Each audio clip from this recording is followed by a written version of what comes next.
SebAtreyu is here. Welcome to my channel. SebAtreyu, SebAtreyu, SebAtreyu, SebAtreyu, SebAtreyu, SebAtreyu, SebAtreyu. Hey guys, SebAtreyu is back. I do hope you're doing well. Guys, Sebbies, SebAtreyuans, I have to tell you, I am so excited to present to you today's interview. So basically what had happened was, I don't know, maybe about 2 or 3 weeks ago, I stumbled upon this channel titled Noel Got Locs. And I immediately fell in love with the channel and the content. So Noel Got Locs is another brother in the loc community. He has high top dreads. I think he's been in the game for 1 year and 2 months. Brother exudes positivity, has so much energy. His content is so good. He's so intelligent. He's just a great human being. You know those people that they say is just good for the spirit? Well, Noel Got Locs is good for the spirit. So I really highly encourage you guys to check out his channel and subscribe to him. Trust me, I won't have to pull your arm to get you guys to subscribe to him. When you see today's video, you'll see exactly what I'm talking about.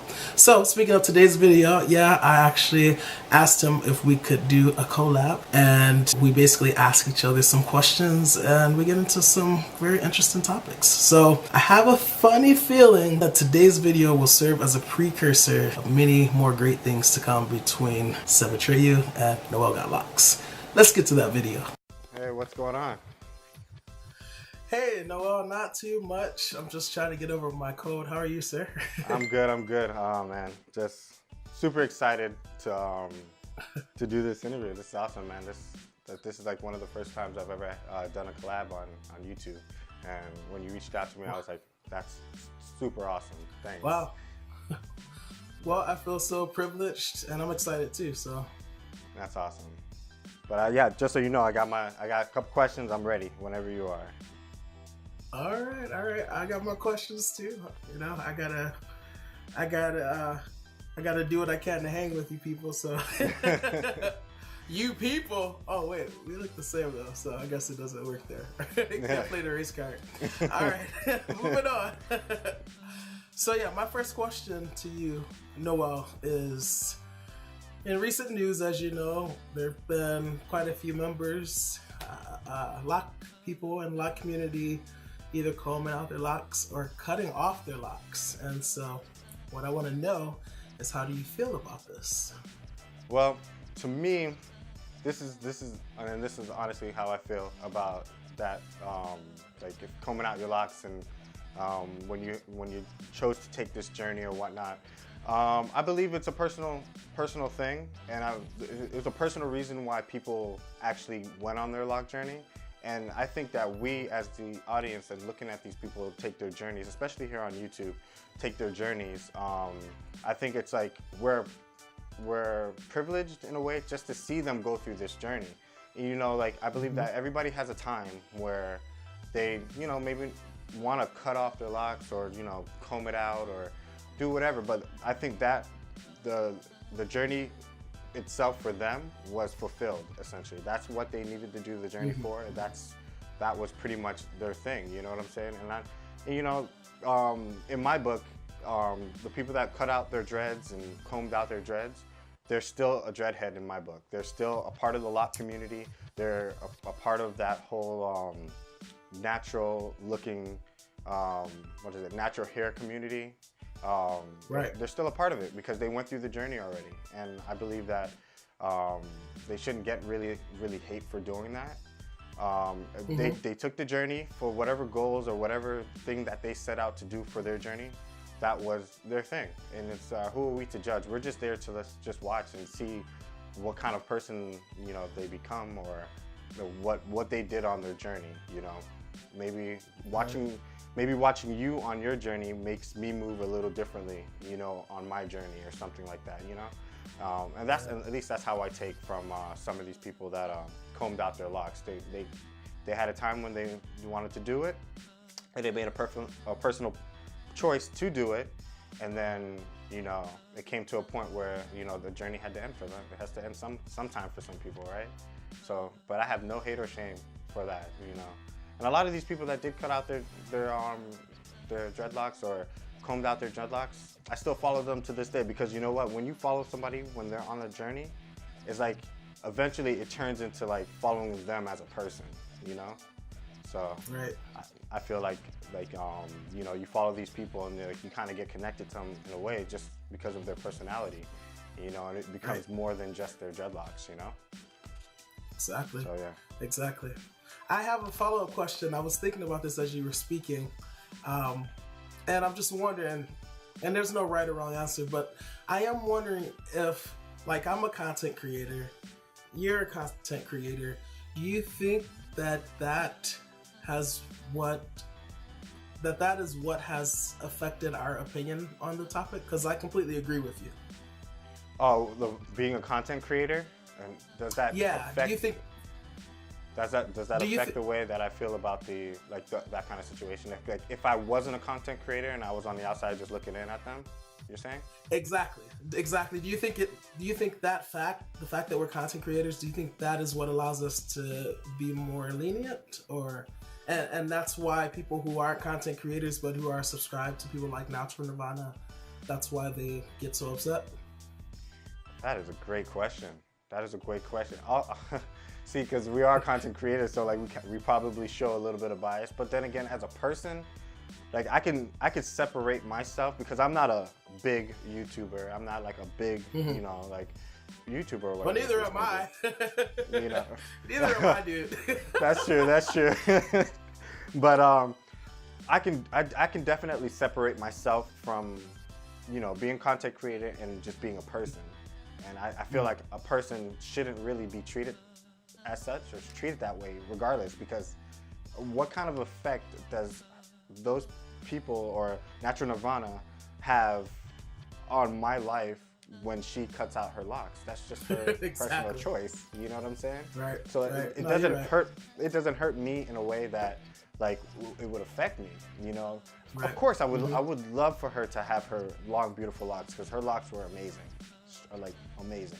But you know, like she made that. That's her choice. That's her choice. She wanted to, you know, at least she's still with the natural hair. She's still good and everything. She's still in the community. You know what I'm saying? And I don't believe that anybody should be like bullied like that or should be like treated in that way. And I'm just so, it's just crazy to me to even think that there were people that actually did that. And like, it's unfortunately that I didn't see the comments before. I just heard after the fact, because she ended up, you know, canceling out her comments. But from what I'm hearing, it was really bad. And I was just like, wow, that's nuts. I didn't even think that there would be people in the community that would do that. Then, I mean, I know there's gonna be trolls online, and there's gonna be people online when you're putting yourself out there. But to the extent that what I was hearing, I didn't think it was like, I didn't think it warranted that. You know what I'm saying? And I don't think that this should affect her in any way either. I mean, I know she probably, you know, feels some type of way about it. And that's understandable, because she's probably never gotten that kind of hate before. Because, like, you know, like you could read in her prior videos that like she gets nothing but like praises. Everybody loves her and everything like that. So I don't think that it affect her sub count or anything. I think that she should just look at this moment as just a ripple in time and just keep moving forward, because there's going to be a lot of people that not gonna like particularly the way that you move, and you know, it's your life and you have one life to live. You can't live it for other people. Absolutely. All right. Well, great response. Great answer. Thank you very much for answering my first question for you. All right. So check it out. So in your recent video, you spoke about instant locks, and do we think that it's? I believe it was like, do we think that it's worthy of being called dreadlocks or something like that, to that effect? And I answered the question, yeah, I believe it is, or whatever. And I definitely believe that people should be able to get it, especially if they already took their lock journey already. Like, if you want to just catch yourself up to where you were, go ahead, by all means. Go ahead and do that, or whatever the case may be. But for like the newcomers that are like firstly starting out, I know that first year is definitely like important, you know, at least to me, at least to say that I did it, you know, I felt good about like I felt good, like I accomplished something. Just to have that kind of satisfaction, that I don't know about for you, but for me, that made me feel great. Like I passed my first year, you know? Like technically, I would still consider myself in the ugly phase, Right. but like it's a lot better now than it was before. When I first started off, oh my goodness. Not having no length, no shake, no nothing was crazy. I remember those days. And it just seemed like it was just like overnight, essentially, that like I all of a sudden my head started to shake.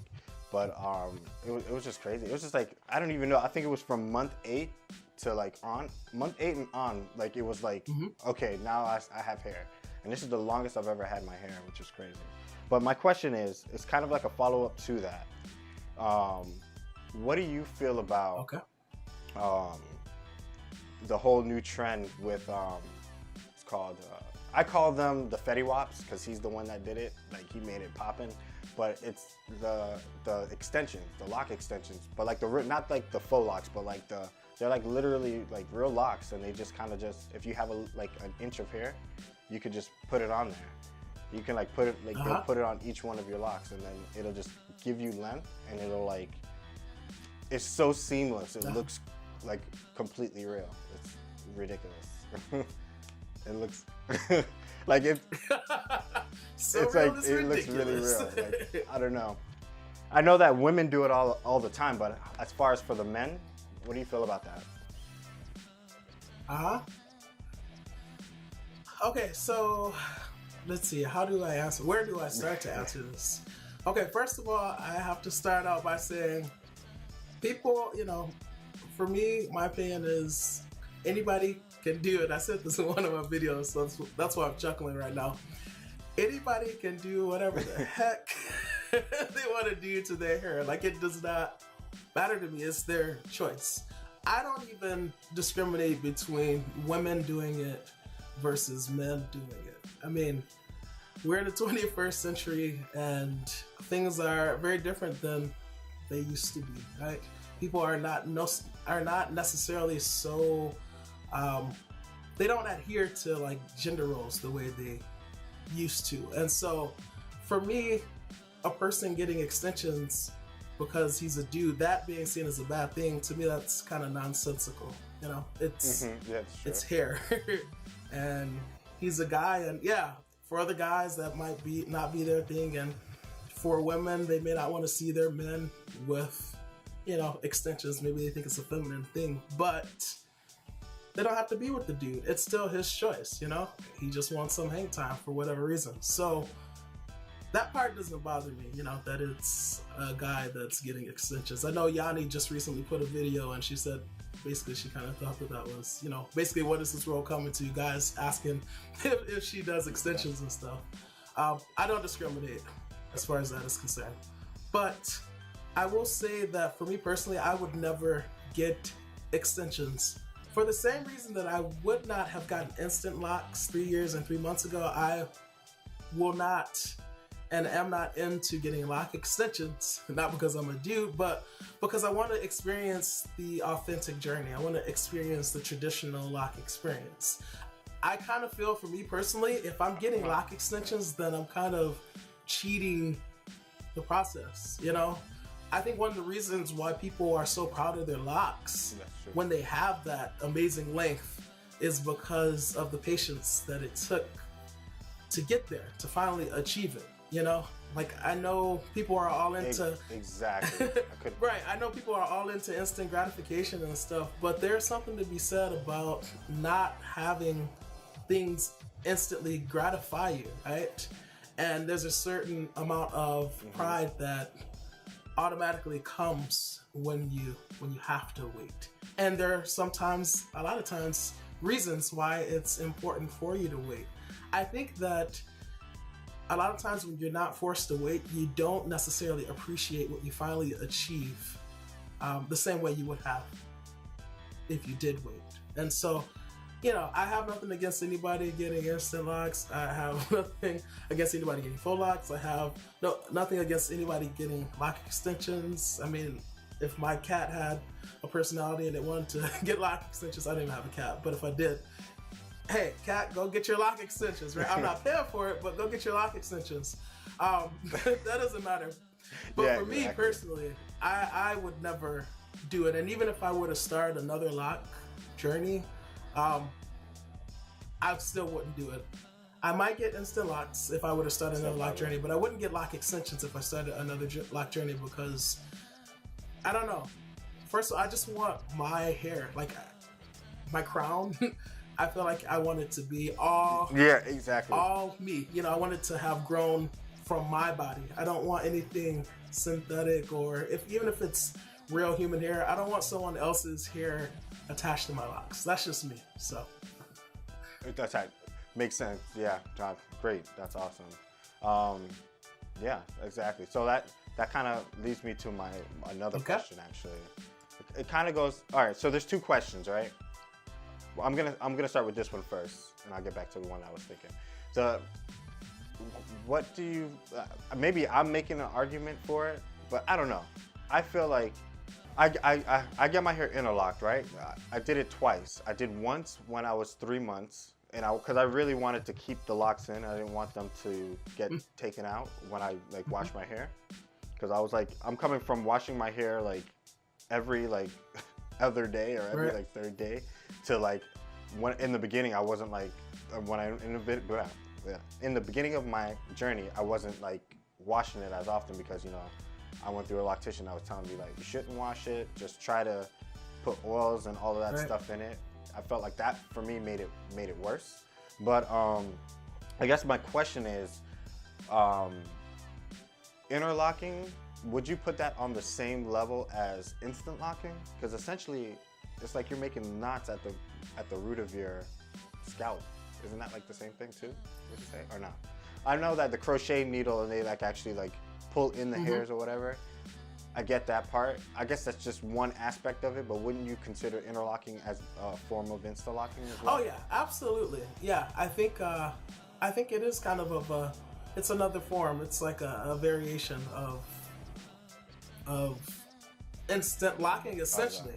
Okay, I just wanted to make sure that I was gonna make sure to myself. I'm like, isn't that the same thing too? Because I was just thinking about it. I was like, insta-locking, that's also a form of, and I do that. So I can, because like when I was answering the question, I was like, I definitely can't be like, no, don't get it because like it's not, because I interlock my hair. So like that kind of negates me from the crowd of being like, no, I'm against it. You know, I can't be against something that I'm probably partaking in by interlocking. Yeah, no, that's a good point. And I totally agree with interlocking. Yeah, that's a really good point, Noel. I mean, when you think about people who interlock as well, I mean, that's true. And I mean, I think there's a lot of similarity between instant locking and interlocking for sure. Yeah. Good point. For sure. Now, and then the second point the second question I had was, how about, I have a feeling I know what you're gonna say with this too, but I'm not a fan of it, but dyeing your hair. Well, I would say I'm not a fan of it with the male.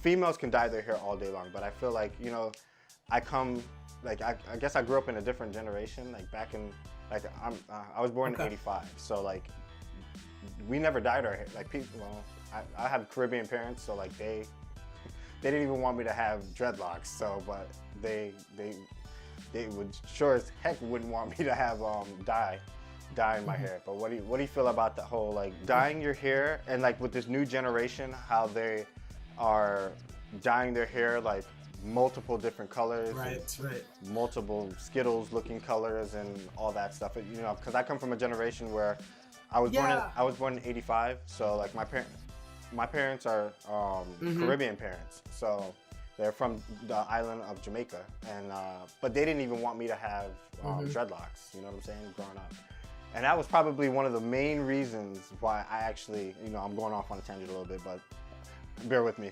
Why I actually got dreadlocks, because like I always wanted it ever since I was a kid, and I was never able to get it until I became in my adult years.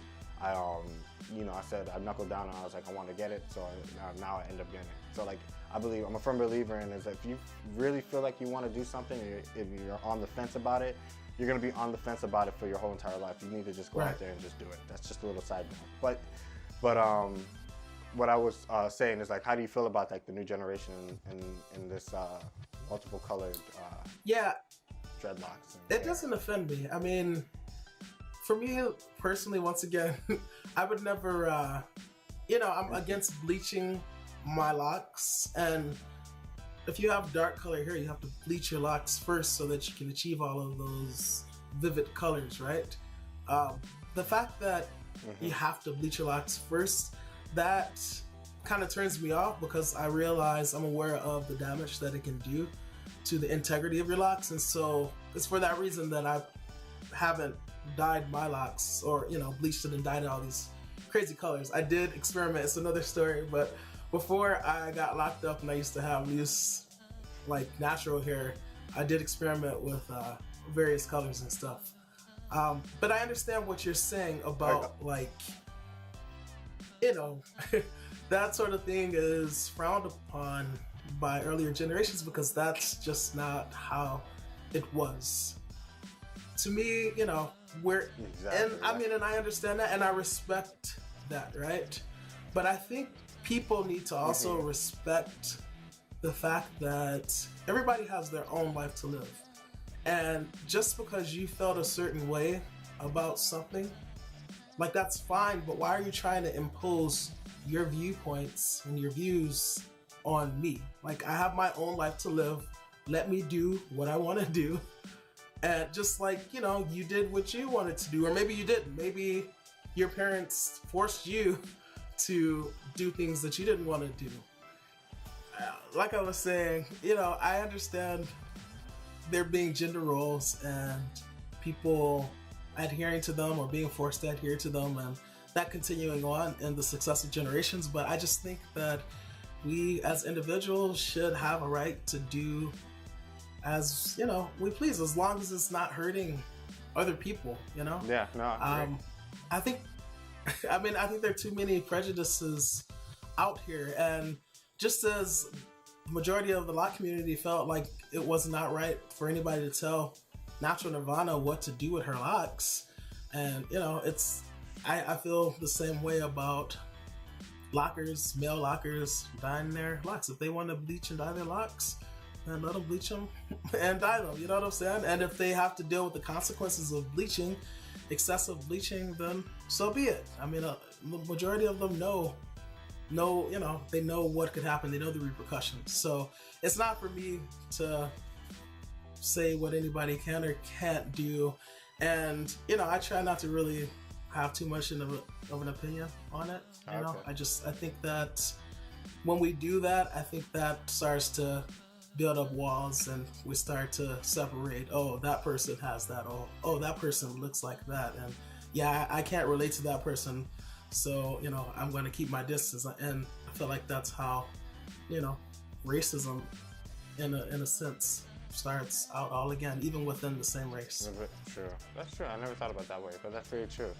Because like I do agree with you when it comes to, like, you know, Nirvana and her locks and everything, and I see a point of view where you compared it to that, you know, like, who are we to say anything about Nirvana's locks, and who are we to say if, you know, if this person wants to dye their hair, they should dye their hair. You're absolutely right. On a lighter note, on this next question that I have for you, it's actually two questions. I keep throwing these two questions at you, but they just pop into my mind. I don't know why. So the first question is, actually three, but the first question is, because I don't want this to go too long, is wax or gels or water? Like, what do you use wax gels or any of that stuff in your hair? I know I want to eventually go to the strict water, a retwist kind of thing, but do you use any of that? And then what shampoo do you use? Okay, so do I use wax, right, or gels to retwist, right? Yeah. Is that the question? Yeah. Just make sure I heard you. Okay. All right. So no, I don't. I've never actually used a wax in my hair, and to be honest, I think one of the reasons that I never tried it is because I have super kinky coily hair, and so there's really no need. You know, that's one of the benefits of having kinky hair, is because, you know, it will lock up, the easiest. So you don't need anything extra to have it hold together, right? and I know a lot of people, Caucasians who have straight wavy hair. While I don't agree with using wax because of the potential for buildup, I can't in good conscience be like, yeah, you people with this straight hair, this soft hair, this wavy hair who, as soon as you wash it, the lock comes out. You use wax, because I don't have that type of hair. And so who am I to speak on that, right? But for me, I have kinky, coily, curly, nappy. I know some people don't like that word, but nappy hair, and it locks up just fine. So I've never used wax. I did use a lock and curl with it's one of the Design Essential products, I think, or it's on that site. Basically, like Damian Walters. I think it's one of his products. Oh, it's blue. It was like a spray that I used. And to get the comb twist, I did use locking twist gel. Twist gel, but ever since then, you never used anything else. You just used just straight water, or? So once I had the buildup problem and like close to my 1 year mark, then I was like, okay, something needs to be done. And so I made the switch to distilled water, and then I learned about rose water, and so I will usually retwist with distilled water or rose water. But it's usually actually distilled water with like a few drops of an essential oil, say like peppermint oil or whatever, because I like that tingly sensation in my scalp. Oh. So no gels, no waxes. No gels, no waxes. That's what I want to go to. Life goals right there. And you still get a good hold. Yeah, for sure. Exactly. Save money. Don't have to worry about build-up. Like, it's great. I wish I had discovered it earlier in my lock journey, or had the confidence to try it out. But I've never been someone that's all about having that super neat look, and I think that helps. Like I don't need every strand to be in place. And the watery twists. I mean, I don't know if you've seen any of my retwist videos yet, but you can see my scalp just fine. You can see the little comb coil or twist coil after I've done retwisting. Like the hold is there. Once the hair dries, it's locked in. You put the clips on them, right? And then you dry your hair like normal, like a normal retwist. You like put the clips and then dry it, right? Yes, I used to use clips with the gel, and then I used to use clips with the water. But then I think it might have been close to my 3 year mark. I finally got the confidence to try the cinnamon bun twist where you don't have to use clips at all. So now, no wax, no gel, and no clips. No clip. All right, I'm gonna go back and watch that video. I definitely want to learn how to do that. That's dope. And then my final question. I promise I have no more follow-ups after this, unless you have. But ACV rinse. Like honestly, in my journey so far, I haven't really had to worry about like buildup that much, because I've been washing my hair and everything like that. But like, when are you supposed to do it? Do you have to do it, or is that like a personal preference to do that ACV rinse? Or did you do it before? Yes. So, first of all, I realized I didn't answer one of your other questions. So, do you want me to do the ACV first or go back? Go back. I don't even remember. You asked about shampoo. Oh, the shampoo. That's right. Yeah. What shampoo do you use? Curious. Okay, let me just quickly say that with the, in terms of what I use to wash my hair, I do use Dr. Bronner's Castile soap. And I've heard that that's not technically a shampoo, and it has like so many different uses. But yeah, that's what I use to cleanse my hair the majority of the time. If I'm trying to do a deep cleanse, then I will use that along with the lemon Ajax dish detergent, because that lemon ingredient helps to cut the grease. Okay. Oh, really? So that's what I use to clean my locks. But yeah, normally I just use a little bit of the Dr. Bronner's, and a little bit goes a long way. Unless your hair is super dirty, then you have to do, Yeah, everybody has that. I can't find it anywhere where I live. Like, I don't know. Are you serious? I thought Sally sells it, but like, I don't. I'm not in. Like, I don't know where. I don't even know where to find it. Like, I need to find that. Dude, go on Amazon. Look online. Go on Amazon. If you do find it at a Sally's, it's probably more expensive. Okay. So just check online. Check on Amazon. If you can't find any, I'll get you some and I'll send you some. Okay. Yeah. I hear everybody says that's like the thing to get. That Dr. Bronner's thing. You need to get that.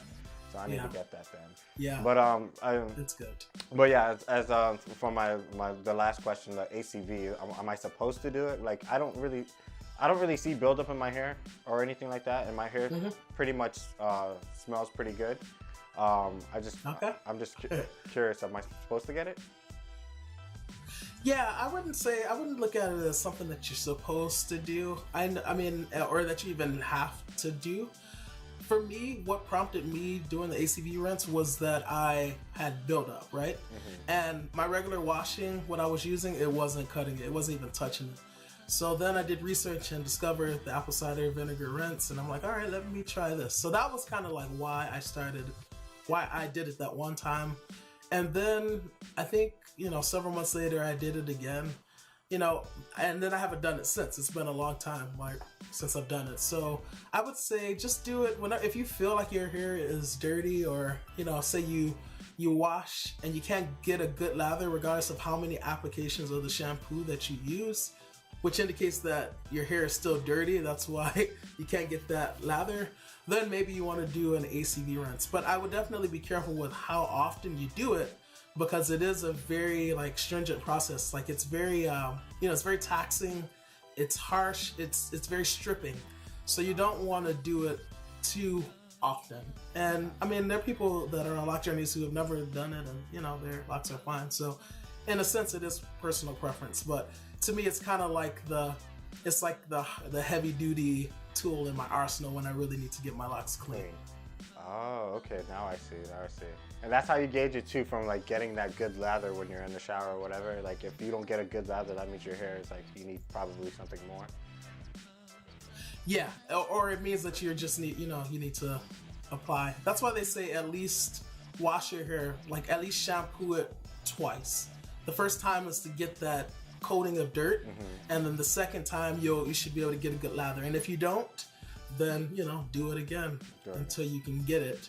But what is usually the case is that whatever product a person has used or whatever oils they've used, it's still coating the hair, and it's still on the surface of the hair, and you can't. That's why that oil, it sort of absorbs the shampoo, and you can't get a good lather out of it. So if you don't get a good lather, then know that your locks are not squeaky clean yet.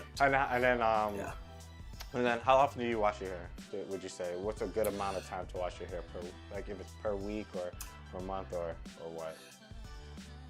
Yeah, this will definitely depend on the individual. I've tested out different things. I've gone as long as last winter, I went as long as 4 months without washing my hair, believe it or not. Oh, wow. And earlier in my journey, I used to be someone who washed my hair every 2 weeks. And then I switched to every month, when I retwist it. And then I experimented with every 2 months. And then last winter, it's like, okay, I really don't want to have to wet my hair if I don't have to. And at that point, I wasn't putting much in my locks anyway.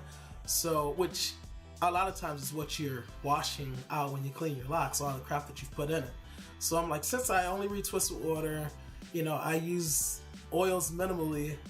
Yes, I exercise and I sweat, but my hair, it dries, I can probably go a long time without washing. So I went 4 months without retwisting or washing. My hair did not smell. It smelled just like my normal locks do. It was fine. And when I washed it, it wasn't even super dirty either. So, but right now I wash every 2 months because that's when I retwist every 2 months. You retwist every 2 months. I don't wash. Yeah, right. Yeah, I'm probably gonna get on that regimen after Christmas. Definitely. Yeah. But yeah, I know that we can go on for days probably because I do have a follow-up. Right? I know. I do have another question, but I am not gonna say it. I'm gonna leave that for another video. But all right. Yeah, man. I definitely appreciate it. Thank you. Yeah, I appreciate it too, dude. I'm appreciative of your willingness to do this with me, and I think it's at the beginning of a beautiful experience for all of us. Just a place where people can come and hear important topics that they want to hear discussed as they pertain to the loc community. So yeah, thank you for doing this with me, and may we have many more of these episodes. Definitely. All right, my friend. Thanks again. All right. Peace. All right, peace. What did I tell you? Exactly, right? Noel Got Locs. Pretty cool dude, right? I told you guys. Told you. Stick with the kid. All right, well, if you enjoyed today's content, today's video, today's interview, then I have good news for you. We will be coming out with another video just like this one, addressing other topics in the loc community next Sunday, so stay tuned. And until then, as always, please learn to love unconditionally, because loving with conditions conditions the heart to not really love at all. SebAtreyu is out.